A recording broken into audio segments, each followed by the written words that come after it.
Are you looking for a meaningful gift this holiday season? Enough as I Grow is a 365-day guided journal designed to help anyone on a journey of self-discovery. With thoughtful daily prompts, it gently guides you through reflection, clarity, and personal growth one day at a time. Whether you're working through old patterns, wanting to understand your relationships better, or just craving a deeper connection to yourself, this journal is a beautiful companion for the year ahead. It's the perfect stocking stuffer or gift for someone who's ready to grow, heal, and show up more fully in their life. Or for yourself if you're ready to turn the page on a new chapter. And it comes in a variety of beautiful cover designs on Amazon, so you can pick the one that best suits your style. I'll drop the link in the show notes. Go take a look and consider gifting one to someone that you love or to yourself. And now let's get to today's episode. If you've ever found yourself thinking, why can't I just do this thing that I want to do? I know how, so what's stopping me? You are not alone. Today's conversation is all about internal resistance, what it is, how it messes with our goals, and the sneaky ways that it shows up like procrastination, overthinking, or even burnout. We're breaking it down into super relatable pieces. Why our own desires sometimes work against us, the mind's hidden checklist that stalls progress, and what you can actually do when you feel stuck. So grab a cup of coffee, have a seat, and join us. You are not going to want to miss this episode. Welcome to The Codependent Doctor, a podcast where we unpack the messy, beautiful journey of healing from codependency. If you're burned out from people-pleasing, stuck in unhealthy patterns, or just tired of putting yourself last, you're in the right place. I'm Dr. Angela Downey, a family doctor and fellow codependent, and I'm here to help you reconnect to your authentic self, one honest conversation at a time. Here we go. Hello to all my wonderful podcast listeners, and welcome to the 59th episode of The Codependent Doctor. I'm your host, Dr. Angela Downey, a family doctor and fellow codependent, here to help us untangle our patterns, heal our hearts, and reclaim our peace. For today's episode, we have a guest with us. Kam Knight is a coach, an international speaker, and best-selling author of a dozen books in the area of mental, emotional, and physical performance. He is known for bringing fresh solutions and insights that are a rare departure from traditional ideas. Because of his fresh perspective, his books have become the gold standards for their respective topics, which have helped over 500,000 people. When he's not coaching or writing, he's traveling. He's traveled to over 100 countries around the world. Welcome, Kam. I'm so glad to have you on the show today. How are you doing? I am doing fantastic, Angela. Thank you for having me on. I'm excited as well. I was really excited that you contacted me. Your work hits on something that a lot of us experience, but we can't always name. It's that frustrating moment when we want to do better. We know what we need to do, but something invisible is stopping us. As someone who talks a lot about codependency, burnout, and the emotional toll of overfunctioning, I know that my listeners are really going to resonate with your insights on internal resistance. And I mean, like, you've written like a dozen books. Yeah. You've been to 100 countries. You've got a lot of lived experience behind you. So that's going to add a lot of depth to our conversation. So thank you for being here. No problem. Again, like I said, I'm really happy to be here. One of the traditions on my show is that we discuss something that we're grateful for, because when we stop to think about what we're grateful for, it helps our brains focus on what's working instead of what's broken. So I'd like to ask you, is there anything that you're especially grateful for today? Yes, I am. And to preface my answer, I want to say my coach, we all have coaches, was kind of gave us an assignment saying, go out and look at how what you've wanted is already there. Because a lot of times we want things and the universe gives it to us, but just not in the way we think it should have come or the way it should look like. And I did that last week, and I realized like most everything I've wanted, like I have right now. And I was still moving in a mode of like going out and doing and achieving and getting when I have it. So I'm grateful for having to be in the spot where I more or less have everything I had aspired for in the past. It's amazing. So now you know everything that you've got, and everything else is just bonus. Yes. That's amazing. For myself, I am going to say that I'm really grateful for the flexibility that I have in my job, because it really allows me to work as much as I want, as little as I want, when I want. And that allows me to have these extra passion projects that I have, like this podcast. And I'm starting another podcast called Paging Dr. Mom, where I support professional women who are juggling careers and kids. So I'm having a lot of fun, and I wouldn't be able to do that if it wasn't for, the type of flexibility that my job gives me. So I'm grateful to have that in my life. It looks like you have a lot of flexibility if you're able to start 2 podcasts. So that's pretty amazing. Well, this one I've been doing for about a year and a half, and the other one is just starting up. So it's been a lot of fun, and I'm having a great time. So let's start by maybe having you introduce yourself. Sure. Tell us a little bit about your journey. Okay, cool. So my name is Kam Knight, and I am a mentor, international speaker, and author of a dozen books in the area of mental, emotional, as well as physical performance. As far back as I can remember, I've been a fairly driven individual. Kind of hard not to be living in a culture and society with so much personal development content and everyone telling you to do more, be your best self, and reach for the stars. As a result, I've always wanted to do more and have more and be more in life. And although I've had my fair share of success, I always felt like I missed the mark or the success was much more difficult than it needed to be. And I always wondered why that was. Why is it if I want to do something, I know what to do, I know how to do it, and I have the motivation and desire to do it, but for one reason or another, I can't or don't do it. Now, at the time, there were no clear answers. The best answers I came across was that you need to have better beliefs or that you need discipline. And yes, beliefs, discipline, and some of the standard stuff that gets talked about, they're all important and they're all part of the equation. But I always felt like there was more to it. And over the last 15 to 20 years, that question lingered in my mind. Every time I was stuck, I wondered why. Why can't I get stuff done? Why do I keep spinning my wheels? Why don't I just do this dang thing so I can get the result that I want? And so the more books I read and coaching I did and seminars I attended, the more I was learning about the complexities of the brain.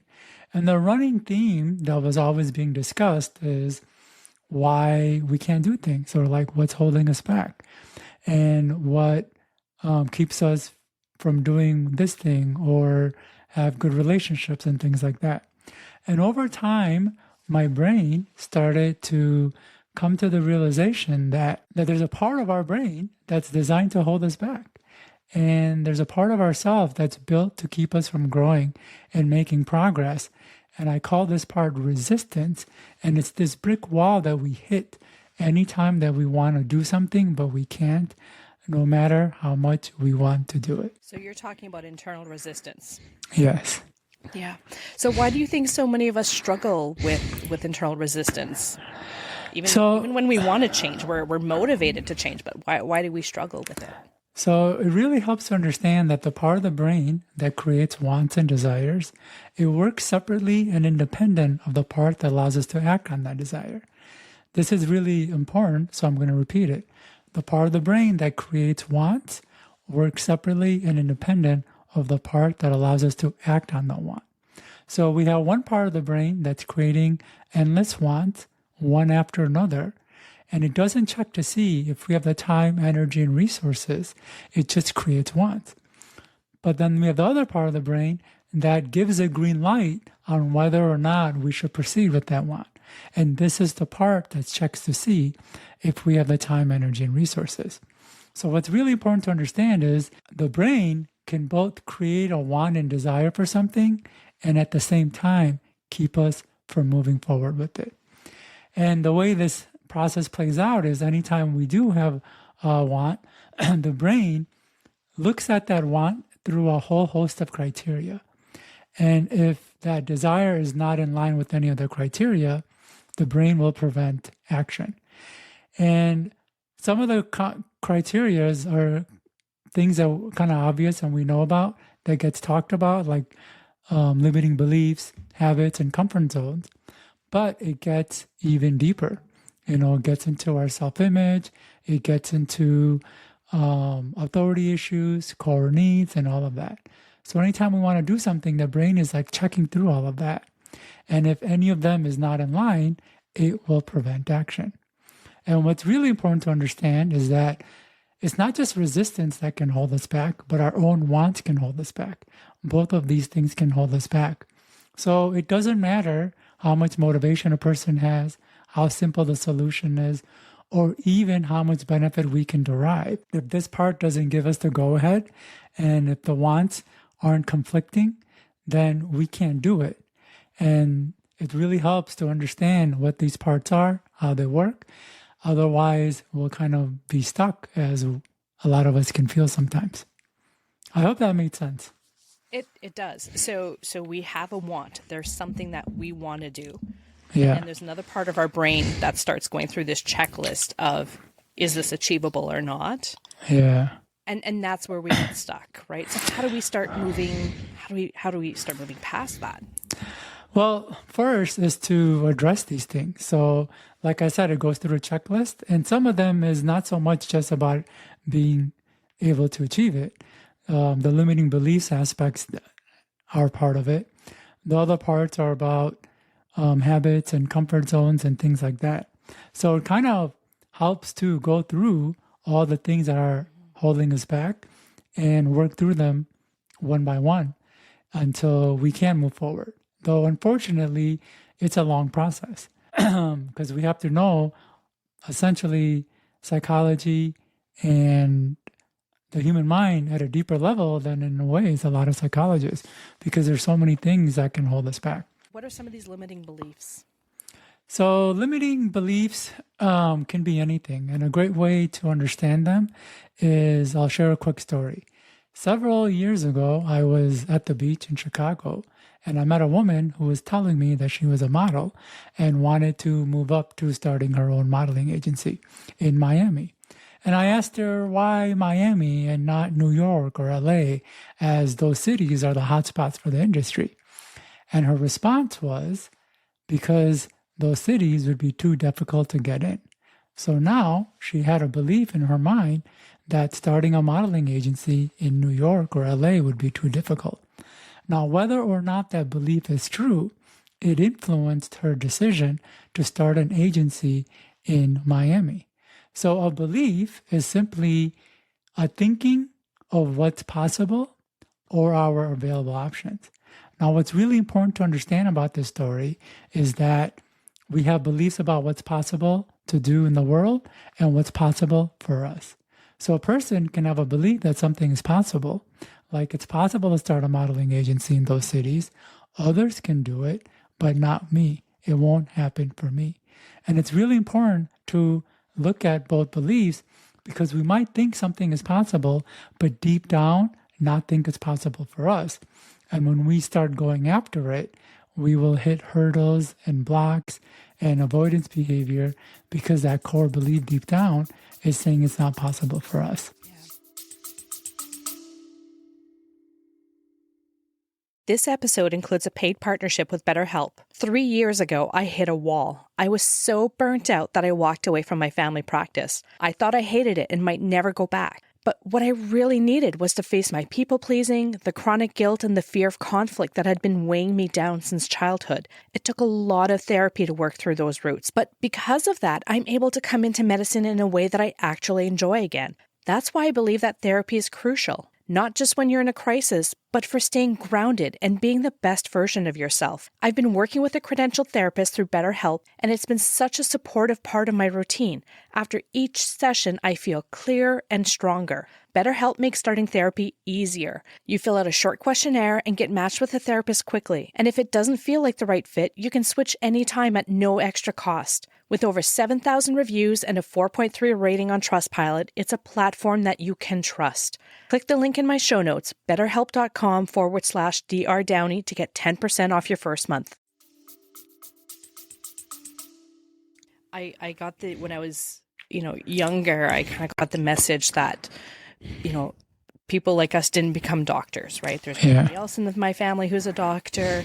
Very few of my family members had ever gone to university. So I had these messages that I'd been receiving, and I believed them. I believed that doctors were people that were put up on pedestals, and that wasn't me. And so when I failed my first year of university, it just reconfirmed everything that I already believed. And it held me back. I changed the course of my career. I went into accounting instead because I was good in math and people told me I was good at that. But really, so I did have this belief that I was not meant to take that path, and something I really wanted to do. So I'm glad that I was able to move past it, but that really held me back for many, many, many years. Yeah, and this reinforces that you probably thought that it was possible to become a doctor, but deep down, there was this underlying thinking that was saying, it's not possible for you, you can't do it, it's too hard. And although you may not have even noticed it, it was there. And then, of course, it showed up in your life with you failing and then shifting into accounting. So that's how, beliefs can work. And there are some good ways to understand what our beliefs are, because like I said, sometimes we don't know what our beliefs are. And what's really interesting is sometimes our thinking, it seems so true. Like when we're thinking we can't do it or it's not possible, it just feels so real. Like, of course, that's the way it is. But there's three main ways to tap into your beliefs. The first is to understand that our consciously held beliefs tend to be and usually are different from our unconsciously held beliefs. In fact, they can be the quite opposite. So a couple of good examples is, the people who look the most prettiest tend to be the most insecure about their look. The people who tend to brag and boast tend to be the most unsure. And the people who aren't compelled to do that tend to be more secure. So that's one.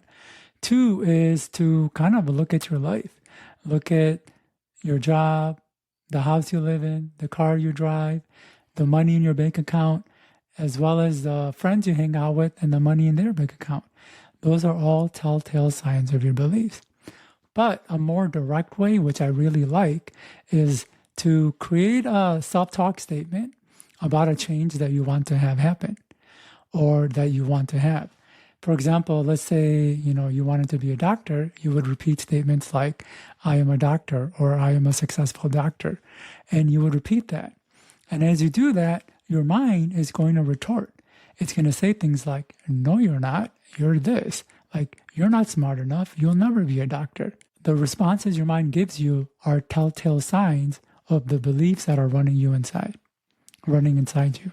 Is it possible to jump from I can't be a doctor, this is not something I'll ever be able to do, to I am a successful doctor? That seems like a really big jump to try and convince my brain that I could be a doctor. It seems like a big jump to believe that that's true.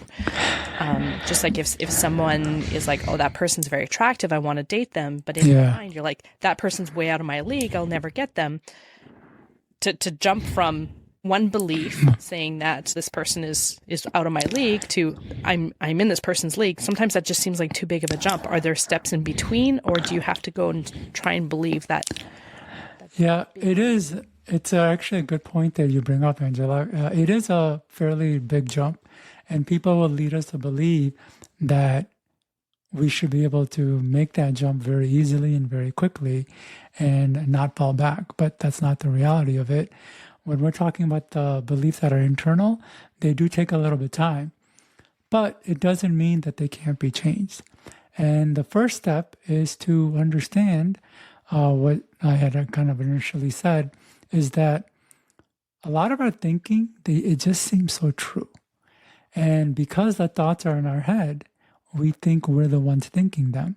And because we're thinking them, we think they're valid. So the first step is to understand majority of our thinking isn't even us thinking it. It's just thoughts that the unconscious is throwing up into our awareness. And a lot of those thoughts are based on our resistance. So if a person can step back from the feelings and thoughts that they have of their limitations and say, wait a minute, although this feels real, like, how do I know it's real? Like, is it really true? And that's just the first step in trying to kind of move away from that, how solid that feeling feels. Another way, interestingly, is with self-talk. So as I mentioned, if we do repeat a set of self-talk statements, in the beginning, the mind will retort and say those things like, you could never be a doctor. Remember all the times you failed? And it would even trigger memories of maybe failures in your life or embarrassing moments. That is kind of like a reminder of that belief that you're not capable. But what's interesting is if you keep repeating it, a lot of that response in the mind starts to tone down and the volume starts to go down. And then if you continue repeating it, it actually starts to form newer beliefs, which makes it easier to act on. In fact, I'm a huge proponent of self-talk. And Self-Talk, Your Way to Success was one of my first books. And almost every book I've written, I have a chapter on self-talk because I think it is so important in helping us shift our thinking and behaviors, but more importantly, the beliefs that are running inside of us. And then there's other ways as well that we can change our beliefs. And it's through like questioning and analyzing, like questioning why we think that we are not cut out for a doctor. We can say things like, well, maybe in the past that would have been true, but I know if I work hard, that can move us forward. And even change our questions that we ask ourselves, like instead of why am I not successful or why can't I be a doctor? It's like, why would I be a great, or how can I be a great doctor? Or what can I do to become someone who can be successful in the medical field? And when we change our questions, it actually completely shifts our whole way of, processing that action. It gives you some form of control now. Yes. Because now you're in the driver's seat. What can I do to be this person that I want to be? And you start taking those steps to get there. So instead of being kind of just a victim who this is happening to, society's not allowing me to be a doctor. Yeah. What can I do? So it gives you something that you can actually move forward to. I like that. Yeah, it's really important because when we ask, like, why can't I succeed in this? The mind will come up with all sorts of reasons. It'll even say things like, well, you're of this sex, you're of this demographics, you didn't have a good upbringing. I mean, it'll just find all the reasons, and every reason that it comes up, it just nails a coffin in reinforcing that limiting belief. But as soon as you just shift that question to how can I, it's not even thinking about why we can't. It's just thinking about how can I. It's like, oh, well, I could work harder. I could get a tutor. I could do this. And if we choose to act on the answers, it can move us in that direction. Do you think that most of these negative messages are coming from society, or is that just kind of something within us, or a lack of confidence? It's not so much coming from us per se. And, I help people a lot. I have developed a technique that helps people, where I can help people go into their unconscious and to work on their challenges and blocks and some of their trauma and PTSD at the unconscious level.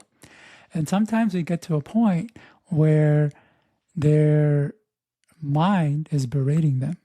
They're saying all sorts of stuff like, you won't be cut out for this, you're ugly, you can't do anything right. And I will tell my clients, I'm like, I want you to understand that that's not your voice. That's the voice of the people in your lives. And the way the brain works is as we're growing up, it is picking up the voices of the people around us. And it's actually designed to do that. So if, we were growing up in a healthy relationship environment, people would be teaching us what to do, showing us how to move through the world and all of that. And so as we do grow up, their voices enter into our head as a way to continue the guidance. So their voice becomes our voice. Now, what's really interesting is the mind doesn't look at to see if the voice is negative or positive. All it does is just pick up the voices that were around us. So if it's negative, it's going to pick up negative voices. And what's really crazy about that is as we're growing up and it's picking up those voices and they enter in our head, we start thinking we're saying those things. And because we think we're saying those things, we believe those things. But the reality is they were just voices from, people in our past. And it's usually our parents the mind puts a lot more weight on our parents. It's a lot from our peers. So if we had brothers and sisters who weren't so kind, as well as bullies and things like that, their voice does enter into us. And like I said, the most difficult part about it is that as we are getting older and their voices start repeating in our head, because it's in our head and we think we're saying it, and it just kind of reinforces it. This is why I had said earlier, in fact, a few times, really important to question the thoughts in your head. You may think you're thinking them, but it's really just the voice of resistance that's just coming up. So if you have a parent who keeps pointing out that, you shouldn't go for that second plate, or you should be exercising more, these are constant reinforcements for you. And in the future, you're going to be hyper-focused on your weight. Because these are the messages that you got growing up. And as a parent, we always strive to do the best that we can. And sometimes it's hard to know, how the things that we tell our kids are affecting them, and what they're hearing and what they're retaining. Yeah, it is challenging because our parents want us to stay safe. And especially when we're kids, we don't know what is right and wrong and safe and unsafe, or healthy or unhealthy. And so they do have to kind of put a lot of walls so we don't do anything that could be damaging to ourselves. Unfortunately, in doing that, it does kind of carry over as adulthood. And sometimes our brain can pick up certain things a father or mother or brother or a peer said, and in a way, like, kind of run our life. Like, it's crazy, but like one statement somebody says at a certain point in our childhood can become this shotgun that gets heard around the world, and it becomes so true, and they live their life that way. Yeah, I once heard a boy at school make a comment about how I looked, and it's funny how that one comment stuck with me for 20, 30 years. And so many other people had said good things, but this one negative comment, that's the one that I believed. Yeah.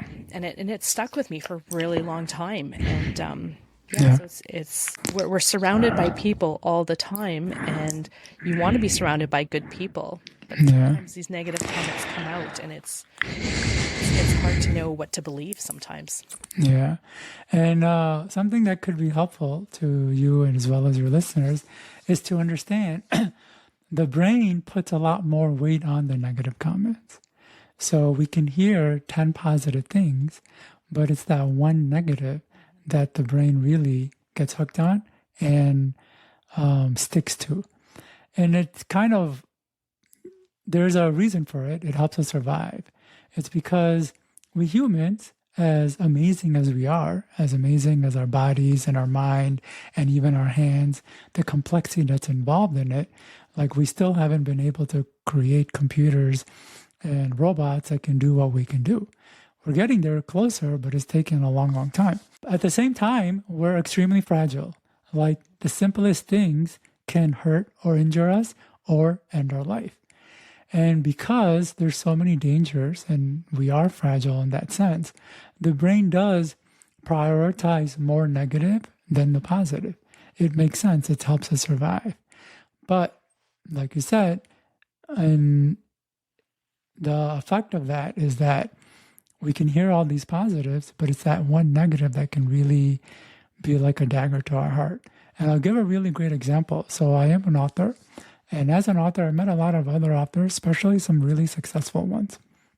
And what I have found, and I went through this, and a lot of authors do, is that we can get 100 positive reviews on our books, but that one, like, it hurts. It just hurts.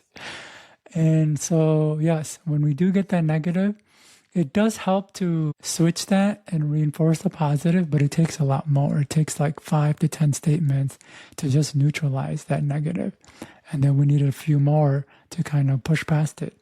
So if we, just a reminder to people, if they are getting negative comments in their life, either whether from others or themselves, it's important to switch it with positive self-talk statements, though not just with one, but like 5 to 10 times more. It's just the way it is. Yeah, it's hard getting those negative messages, and it often it just reconfirms an insecurity that you already have. Yeah. And it's hard to work through sometimes. And I think you mentioned at the beginning that you have a coach. I have a therapist, and these are all people who help me work through these issues. Yeah. Because we all go through them, and it's not a lot of fun. No, it's not fun. But when we can get through it, it's like, okay, I'm glad I went through it because there was some positives and benefits. But when we're in it, it's like, oh, this sucks.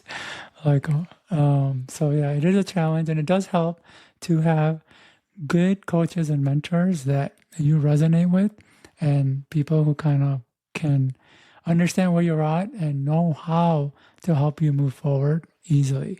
Because I'm not saying there aren't any bad or good. It's just that it helps to find one that fits you, where you're at, how you operate, and they understand that. So they can help you move through it quicker than longer.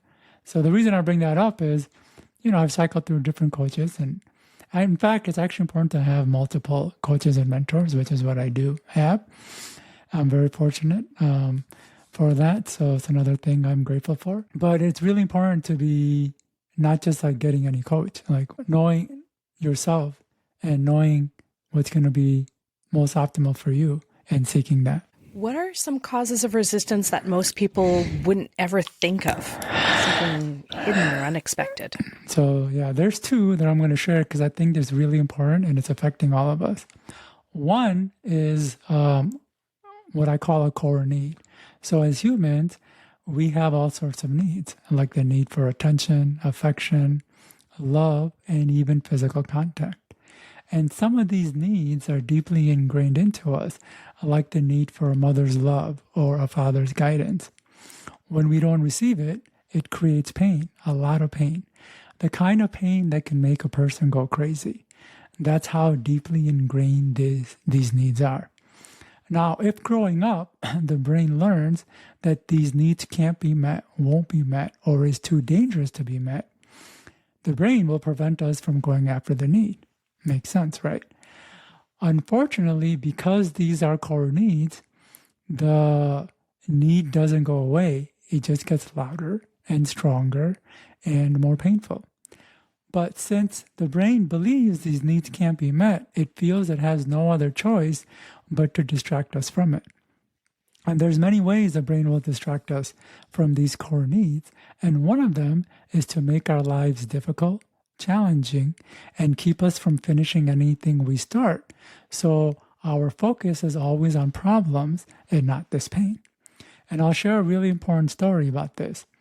I knew someone who wanted nothing more in life than the love of his dad. But his dad never gave it to him. And it hurt him. It hurt him a lot. So much so that he lived a hectic life, living paycheck to paycheck, never being able to make ends meet. The reason his brain did that is because if he could finish what he started, his life would be good. And if his life was good, this pain would be at the forefront of his awareness. But because the brain believed this pain or need could never be fulfilled, it felt it had no other choice but to distract him from it. And the way it did that was to keep him constantly procrastinating and sabotaging. So the focus was always on problems and not the pain. So this is a pretty wild reason, and a lot of something that people wouldn't think of when they're stuck, not able to finish their homework or not able to take the next step in, their goal. That, oh wow, finishing this thing could mean that I have this core need that I didn't realize I had would become at the forefront of my awareness, and my brain is stopping me from that. And this is a challenging one. Very subconscious, right? You're not consciously doing, people don't usually think that they're going out looking for chaos in their life. Yes. But it's there. It is. And that's a challenge of, being humans because of the mind, because there's no direct line of communication between the conscious and unconscious. Much of the unconscious is hidden, which is why it's called the unconscious. But so we can't see how our unconscious patterns are affecting our conscious thoughts as well as our behaviors. So we could have this, core need or thing, and the brain is like, well, since it can't be met, I'm going to create destruction and havoc in your life. And what's crazy is even if you told a person, hey, this is what's causing this behavior or why you're kind of creating chaos in your life, they can't imagine it. Like they can never see that connection because the unconscious is hidden. So, yeah. I can't see why somebody would go out looking for chaos in life, but I think I've done it. My marriage wasn't working, and all I wanted to do was buy another dog, renovate the house, and do all these things, everything so that I didn't actually have to deal with the unhappiness that I had in my marriage at the time. That's exactly it. So it can be from a core need or a core pain. And so it sounds like for you it was a core pain because there was a lot of unhappiness. The other not so commonly known reason that person wouldn't think of, which I think is really important to know, especially in this country, because a lot of people here have it, is authority issues. So authority issues relate to our unconsciously held attitudes toward authority figures such as parents, principals, priests, police officers, and even personal development coaches like ourselves. And I'm going to extend that definition to anyone who tells you or makes you feel obligated to do something. So I had a friend whose parents nagged and pestered him about cleaning his room. They nagged and pestered him so much that he became spiteful towards them and unknowingly carried that spite for decades. So he didn't know why he couldn't stay clean or organized until he saw a therapist that his messy lifestyle was triggered by his parents from 20 years ago. He didn't know why he couldn't stay clean, no matter how hard he tried. And our authority issues, they can last a long time. People can go years or decades resisting an authority and consequently not do anything they've ever said or take any advice they've ever given, no matter how long ago they said or gave it. We can hold resentment to our grave.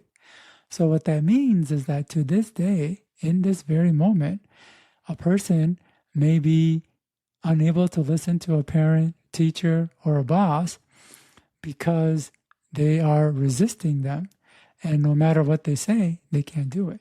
Even if they get to a point where they realize, hey, this is healthy, or this is going to be beneficial to me, they still can't because the authority issues is kicked in. So this is a reason why some people have a difficult time studying because of all the teachers telling them to study.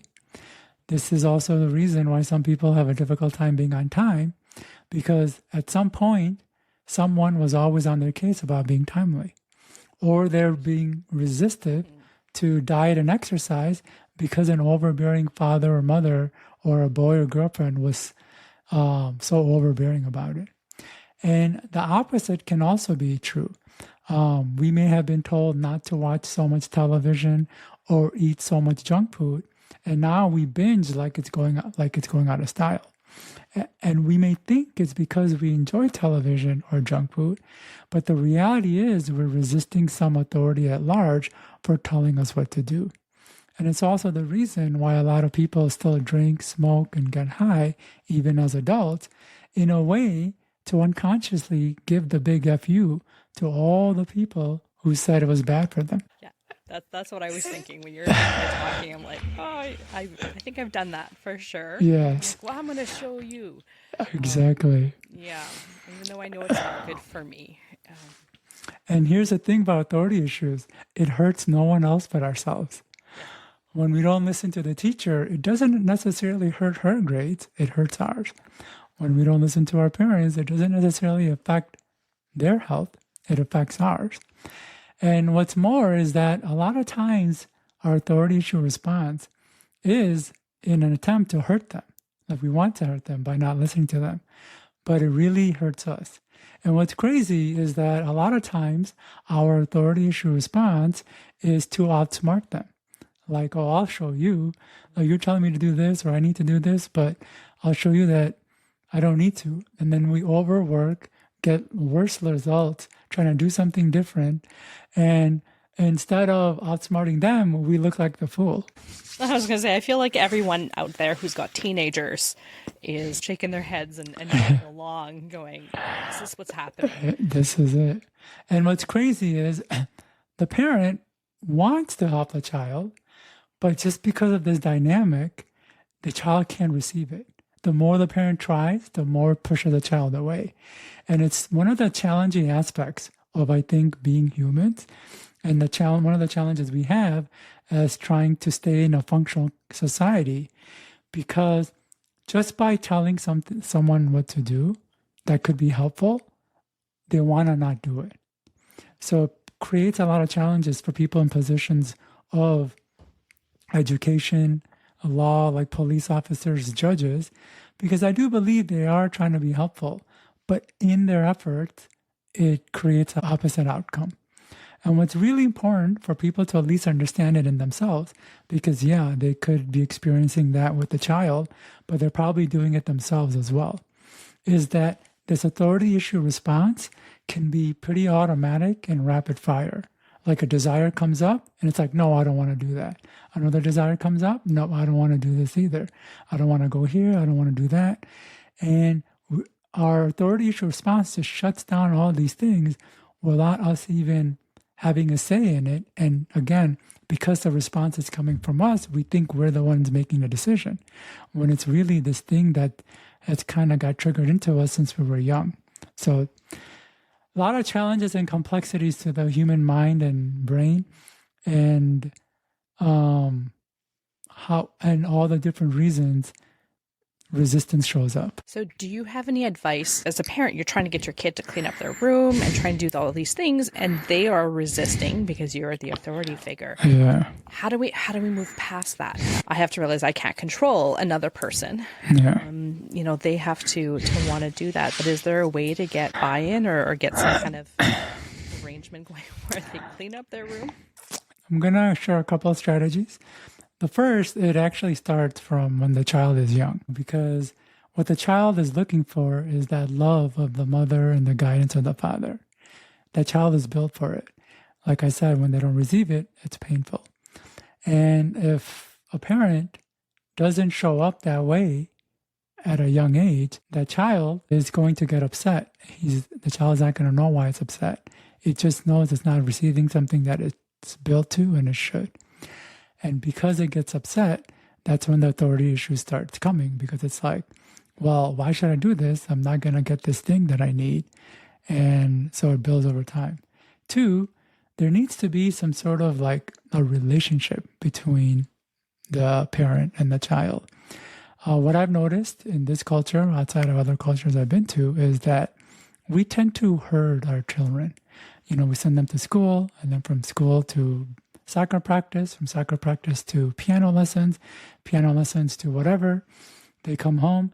We're not actually engaging with the child much. We're not talking to them, understanding their pains, what's going on for them internally.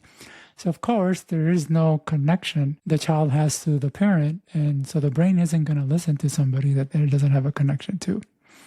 And those things don't happen, right away. It takes time to develop. So that's going to be really key. And then the third, it's a little bit harder, is when we want something from another person, it naturally makes the wall go up in that person.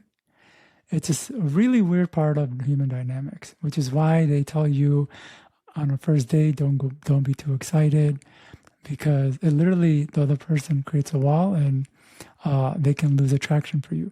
This is why when someone is too pushy in sales, even though we want to buy the thing, we can't, because our wall goes up. And we don't notice our wall go up. It just goes up. And even if we want to do it, we can't.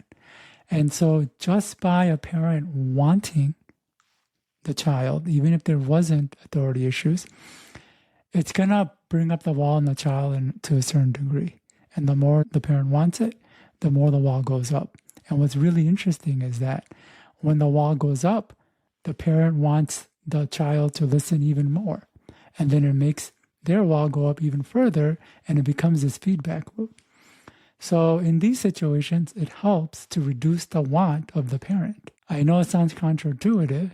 Instead of, pushing the child or like really wanting the child, let go of that desire. And when you can let it go, the wall and the child can come down, and it's easier to have that communication and the interaction that the parent is seeking. This is challenging, but it is possible. And it's what my technique that I talked about does. We go into the unconscious and we break these needs that we have for other people.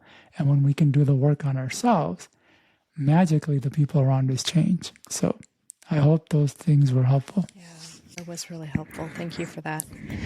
A lot of my listeners, including myself, we struggle with setting boundaries and putting ourselves first. So how can internal resistance be playing a role in those types of patterns? A big role. So when we feel undeserving or when we have limiting beliefs, we don't feel like we can have good things or that we can go after things. And worse, our brain makes it harder to do it. And so if we have like the low deserving and limiting beliefs, it's naturally going to create low boundaries to make things harder for us to get things that we want. And sometimes, and it's hard, it's like we need to set boundaries around people. And more importantly, we actually need to cut unhealthy people out of our lives. This is something that doesn't get talked about a lot, but this is something that to have gotten the success I have, 12 books, traveling to 100 countries, working through some of the deeper mental and emotional challenges I had to be able to get to this point where I can talk to you intelligently, took a lot of work. And there were a lot of people on my path who weren't helpful. And not only were they not helpful, but in some ways they were pulling me down or they wanted to pull me down. And it's actually hard to be around people like that and still try to make progress. It's like a tug of war that goes on. And what I found, the easiest way was to cut them out. So there's a part of my brain that isn't expending all this energy and resources to try to figure out what they're going to say and how to counteract it and all that stuff that we need to do to manage people. Once we can cut it out, it is a lot easier to move forward, though it's not easy to always cut people out. It's very scary. Yeah, especially if they are like related to you.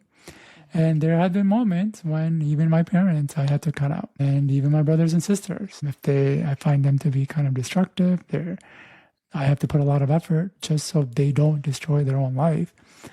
It takes a toll on me and what I want to do. Then I can do what I can, but at a certain point, it's like, all right, I need to take a break from you guys so I can do what I want to move forward in. It's hard setting boundaries. It definitely It's hard having those conversations, but when you can have them and when you do get there, it can be really helpful. Do you have any favorite strategies that you use or mindset shifts that can help people move through the internal resistance that they have?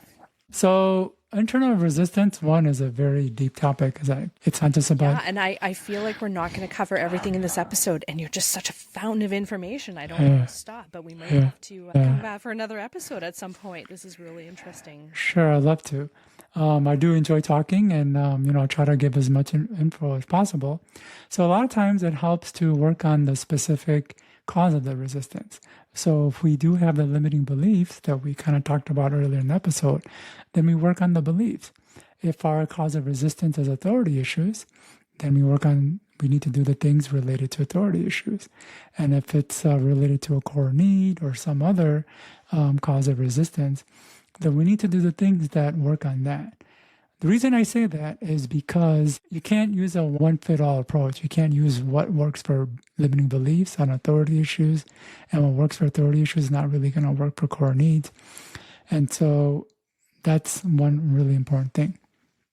Though there are certain things that we can do that can work on all of it in a safe and easy way. And I really like to go back to the self-talk. And one thing that helps huge in helping people take more action and proactive action is a self-talk that I have created that took me nearly 15 years and traveling to over 100 countries to narrow it down to. And anyone who repeats this has pretty profound shifts in being able to do more. Do you think you would like to, or your audience would like to hear what that is? Yeah. Sure. Okay. The answer to the meaning of life, right? Yeah. It's transformative. Yeah. And the reason I do self-talk, I want people to understand, because when we're dealing with resistance, you want to take the smallest action that has the biggest effect. small things that you can do that can have the big changes or that help you take the bigger steps. And I do believe self-talk is one of them. So I'm going to give the statements. The first is, I'm a do-it-now person. I easily do things now. I easily accomplish my goals right away. So there's a lot of psychology behind why this statement works so well. The first part of the statement, I'm a do-it-now person, it creates an identity and self-image that you're a person that does things now.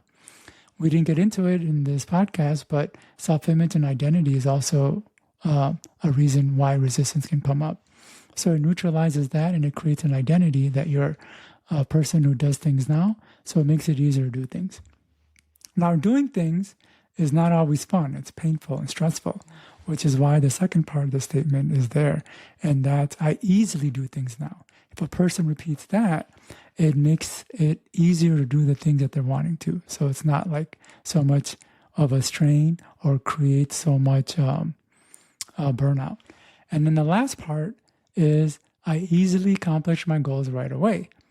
And that's important because it's easy to do a lot of things, but spin in circles, not really going in any direction. And that one helps the brain to focus on a goal or a specific target to move into.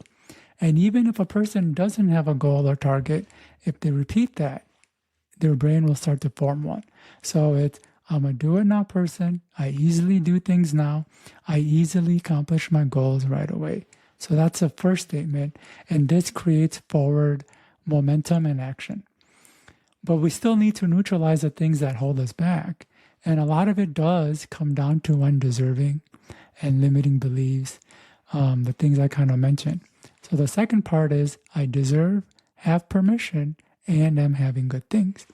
And the reason why that works so well is, again, it neutralizes that core thing that I don't deserve that's creating a lot of our challenges. So if we can say, I'm deserving, I have permission. This is important because since we were kids, we have been constantly told what to do, what not to do, how to do it, how not to do it. And so in a way, it trained our brain to constantly seek permission before we're doing things. And what's amazing is I go to seminars and events and speak all the time. And what I've noticed is people pay good money to come to these events, to hire coaches, essentially to give them permission to go after things. So you can give yourself permission. And the last part of the statement, I'm having good things, it's the action of it. So it's, if you repeat that, the good things start coming. So I deserve, have permission, I'm having good things. Now, for somebody with assertiveness challenges and they want to be more assertive, you can read a lot of books on assertiveness. I have a book on assertiveness called Assertiveness Made Simple. But the challenge is you got to read the book. You have to understand how to go through the motions of it, what to say, what not to say in the right moments. And it can take a while to develop that skill. Or you can just repeat some self-talk statements like, I am a calm, assertive communicator. I easily communicate my needs and wants.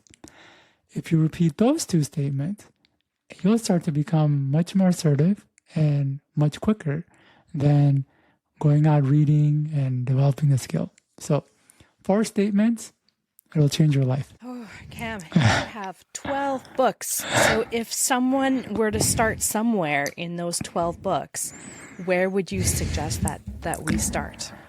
I think speed reading would be the best book. Speed reading, right behind me. Okay. It's Learn to Read a 200-page book in 1 hour. It has over 5,000 ratings on Amazon. I would say start there because it'll teach you to consume information faster. Not just faster, but in a way where you understand more and remember longer.